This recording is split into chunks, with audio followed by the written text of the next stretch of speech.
আসসালামু আলাইকুম রহমতুল্লাহ। দর্শক, আপনারা দেখতে পাচ্ছেন হয়তো বা অনেকেই বাংলাদেশ শেয়ার মার্কেটের বিনিয়োগকারী ভাইরা 2-4 দিন ধরে তাদের চেয়ারম্যানের পদত্যাগের দাবি করতেছে।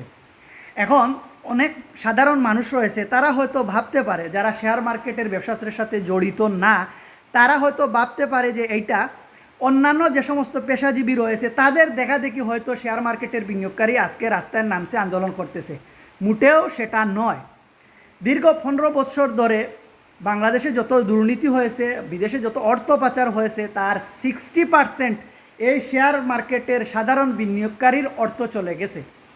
কিন্তু এখানে শেয়ার মার্কেটে যারা বিনিয়োগকারী বা শেয়ারের ব্যবসা করেন, তারা বিভিন্ন পেশার সাথে জড়িত থাকেন, পাশাপাশি পার্ট টাইম হিসাবে ম্যাক্সিমাম এই ব্যবসার সাথে জড়িত থাকেন।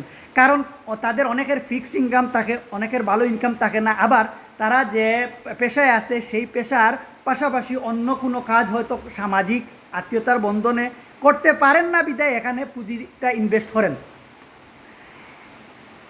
যার কারণে যে সমস্ত বিনিয়োগকারী আজকে মাঠে নামছেন, এদের খুব আজকের নয়, বহুদিন ধরে এরা লাঞ্ছিত এবং অবহেলিত। বিশেষ করে শেখ হাসিনা যাওয়ার পরে সাধারণ বিনিয়োগকারীরা ভাবছিল যে একটা ভালো পুঁজিবাজার সংগঠিত হবে। দুর্ভাগ্যবশত হলেও সত্য যে শেখ হাসিনা যাওয়ার পরে যাকে দায়িত্ব দেওয়া হয়েছিল রাশেদ মাকসুদ, উনি এতটাই অযোগ্য এবং এতটাই অপদার্থ যে এখন পর্যন্ত ওনাকে পদত্যাগের জন্য আহ্বান করলেও উনি সসম্মানের পদত্যাগ নিচ্ছে না। এবং উনি যে সমস্ত ডিসিশন নিতেছে শেয়ার মার্কেটের ক্ষেত্রে, বিশেষ করে যারা শেয়ার মার্কেটে ব্যবসায় আছেন তারা বুঝতে পারবেন এটা সত্যি দুঃখজনক এবং শেয়ার মার্কেটকে ভবিষ্যতে ধ্বংস করার একটা পায়তারা মাত্র। আপনারা জানেন সম্প্রতি সময়ে যে 27 শেয়ার কোম্পানির যে জেড গ্রুপে দেওয়া হলো ডিভিডেন্ড বা অন্য সমস্যার কারণে, এতে সাধারণ বিনিয়োগকারী কিন্তু ক্ষতিগ্রস্ত হয়েছে। না কোম্পানি ক্ষতিগ্রস্ত হয়েছে, না ডিএসি, তাদের কোনো ক্ষতিগ্রস্ত হয় নাই। এখানে অনেকটা ওই রকমই পাটা এবং পাটা এবং শিলের ঘষাঘষি, মরিচের কাম শেষ, এই অবস্থা। আমার দৃষ্টিভঙ্গিতে এবং প্রত্যেক শেয়ার ব্যবসায়ী যেটা বিশ্বাস করেন, যেটা দাবি, এই চেয়ারম্যানের পদত্যাগের পাশাপাশি আপনারা যে জিনিসটা হলো খুবই গুরুত্বপূর্ণ, সেটা হলো যে সমস্ত কোম্পানি সঠিকভাবে ডিভিডেন্ড দেয় না, সঠিকভাবে তাদের কার্যক্রম নাই, তাদের মালিককে, তাদের ডিরেক্টরকে শাস্তি দিতে হবে। সাধারণ বিনিয়োগকারীকে আর কোম্পানিকে জেড ক্যাটাগরিতে পাঠালে এতে কোম্পানি দায়মুক্ত হয়ে গেল।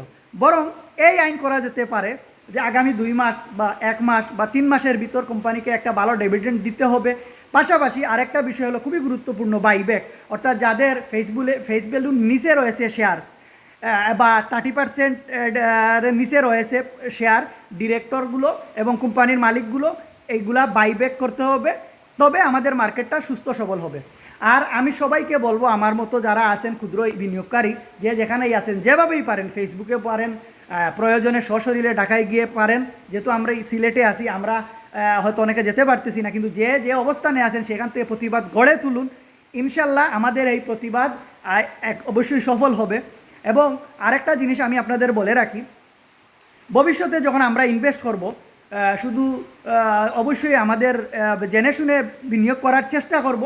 আর পাশাপাশি এখন নতুন কোনো চেয়ারম্যান যদি আসে, এই চেয়ারম্যানের পদত্যাগের পরে আমরা প্রয়োজনে 1 মাস 2 মাস সময় নিয়ে তারপরে চেয়ারম্যান নির্বাচিত করব। আর সর্বশেষ এটা বলবো, বর্তমানে যে চেয়ারম্যান হয়েছে, ওই রাশেদ মাকসুদকে কে বা কারা চেয়ারম্যান সিলেকশন করছে তাদেরকেও চিহ্নিত করতে হবে। আর বেশি বিরক্ত করব না, যেসব শেয়ার বিনিয়োগকারী ভাই রয়েছেন, ক্ষতিগ্রস্ত রয়েছেন, আমি তাদের জন্য দোয়া করি এবং খুব শীঘ্রই হয়তো আমাদের আশা পূরণ হবে ইনশাল্লাহ।